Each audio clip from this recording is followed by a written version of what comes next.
دین مخکې موسی علیه السلام ته الله تعالی فرمایلی او حکم ورته کړو، بلکې یوازې موسی علیه السلام ته نه، موسی علیه السلام او هارون علیه السلام دواړو ته الله تعالی حکم کړو چې تاسو دواړه فرعون ته لاړ شئ. اذهب انت واخوک،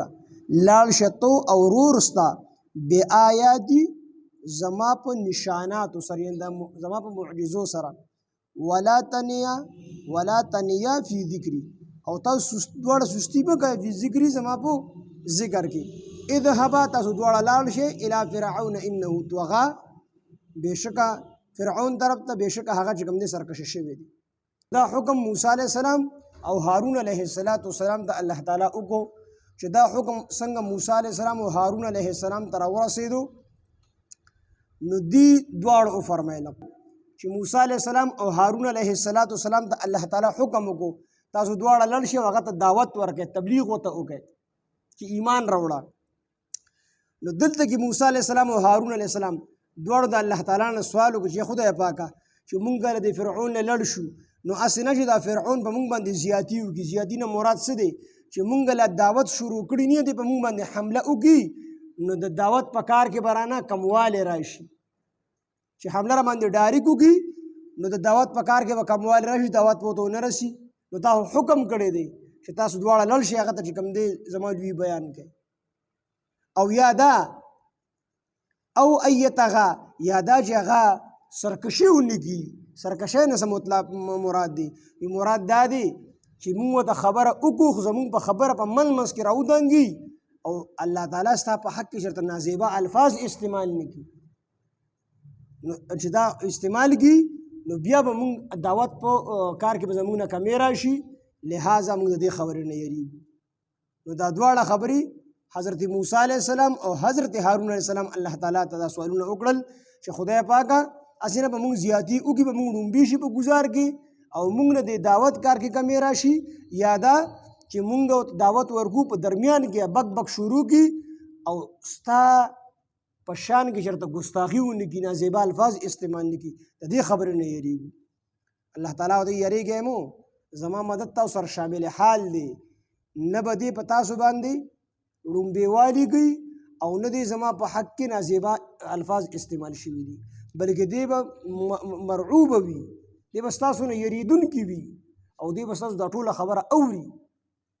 زما مدد به تاسو سره، تاسو دواړه لاړ شئ. الله تعالی سره وعده وکړه چې دا دې به مرعوبه وي، دې به یریږي، دې به ستا خبره اوري. بني اسرائیل زموږ سره خوش شي، ځکه دا خو تا چې کوم دی د غلامۍ په زنځیرونو تړلي دي، غلامان دي جوړ کړي دي، آزاد خلک دی، نو لہٰذا دې موږ سره خوش شي. د دې نه معلومه شوله چې انبیا علیهم السلام څنګه د خلکو د آخرت سوچ کوي، نو دقه شان د دنیوي غلامان هم انبیا علیهم السلام خپل امت ازادي، د دنیا خلکو ته هم نه پرېږدي. څنګه چې د آخرت د بالادستی او د خوشحالۍ سوچ ورلکي، نو دقه شان د دنیا ورله هم کوي. یعنې موږ سره معجزې شته دی، پیغمبر له الله تعالی معجزه ورکوي، نو ورته یې وایي چې ګورې موږ هسې دعوه نه کوو،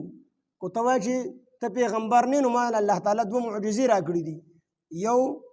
ید بیضوا او یو د عصا والا معجزه، امسا والا چې وبې غورځوله اژدها به دې جوړه شوه، ښی لاس به یې ګس ترخ کې کېښود، هغه به د نوار په شان پړه کېدو. نو ورته وایي موږ په دې نشاناتو سره الله تعالی را لېږلي یو، د الله قاصدان او د الله تعالی پیغمبران دي. نو تقاضا دا ده چې کوچري تا دا خبره چې کوم دی ومنله، د الله وحدانیت دې ومنو، بني اسرائیل دې موږ سره خوشې کړل، نو د دغې خبرې نتیجه دا ده، نو کوچري توحید دې ومنو، د الله وحدانیت دې ومنو او اخلاق دې هم ټیک کړل، معاملات دې هم ټیک کړل، ظاهري او باطني په شریعت باندې روان شوې، نو دا کس په بیا چې کوم دی دا سړی به د ده لپاره بیا سلامتیا وي، دی به د هر قسمه آفت نه الله تعالی سالم ساتي. او که داسې ونه شي نو کوچرې خبره دې ونه منله، د الله وحدانیت دې ونه منو او زموږ رسالت دې ونه منو، نو ان العذاب، نو بېشکه عذاب، علی من به د هغه چا باندې وي کذبه چې د دروغو نسبت یې وکړو، یعنې دروغ یې وګڼل، دا پیغمبران، کتابونه، الله دې ټولو د دروغو نسبت وکړو، د حق خبرې نه یې مخ واړو، د حق انکار یې وکړو، تکذیب یې وکړو د حق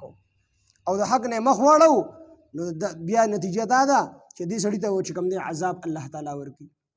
او چې د هدایت تابعداري وکړله نو الله تعالی به ورسه ورکوي سلامتیا به ورله ورکوي د عذاب نه محفوظ وي او کنه د هدایت تابعداري ونه کړله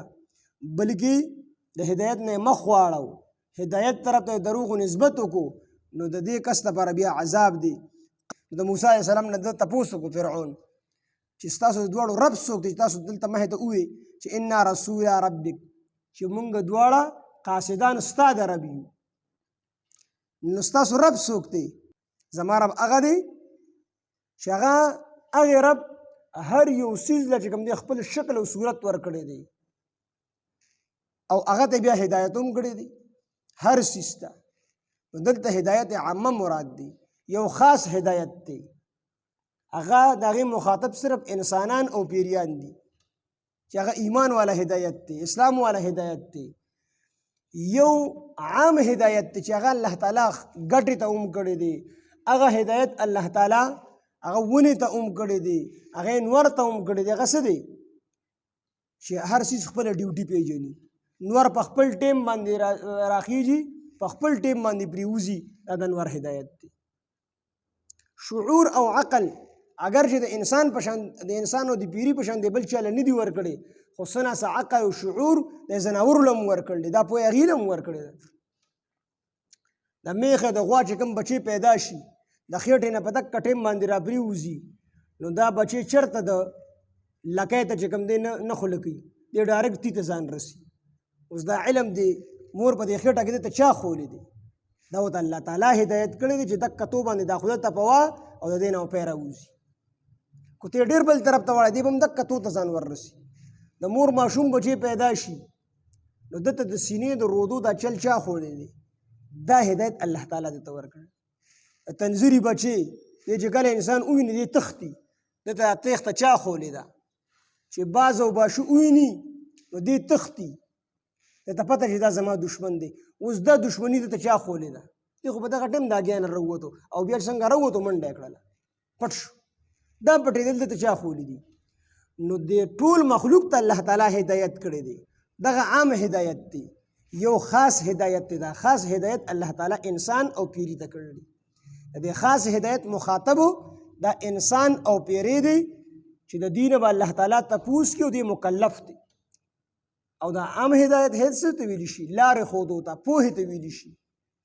نو دا لږه ډېره پوهه الله تعالی د ټول مخلوقات ته ورکړې ده هر ځناور د خپل اوده کېدو ځای دا پیژني خپل خوراک پیژني خپل خوراک په خپله پیدا کوي د منظري ته خو سوچ نه دی کړی چې په دې اوسۍ باندې هم لګي څومره پټ ورته ناست دي دا چې هلته کوم سکول کې تعلیم حاصل کړی دی دا ټول ورته الله تعالی خولی دي